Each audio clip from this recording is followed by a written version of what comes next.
Assalamu alaikum masu kallon mu. Barkanmu da sake saduwa a cikin wannan shiri namu mai farin jini halin mutum jarinsa. Kamar yadda kuka sani, sunana Fatima Aliyu Abubakar CV.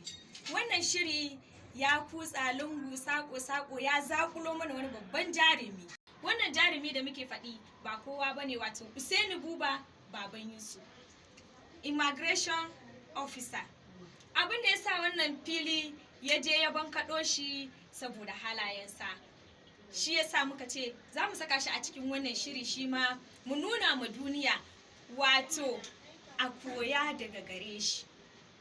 Usaini Buba yana ƙoƙari akan aikinsa, ya jajirce, baya karɓar rashawa, cin hanci ko cin zarafi na al'umma. Akan aikinsa baya yi, wato ko da ba akan aikinsa ba ma yana ƙoƙarin ya ga ya kyautata wa al'umma.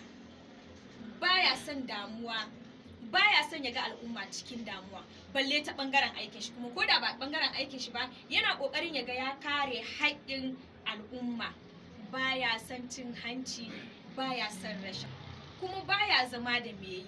Shi yasa wannan fili yake so ya nuna wa al'umma yanayin yadda za su gyara halayensu, wato su koyi da wannan bawan Allah na gari.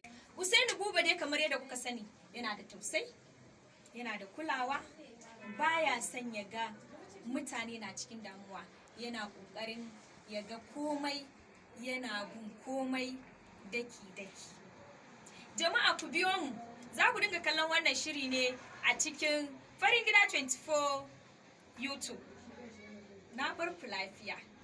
Usaini Buba baban Yusuf.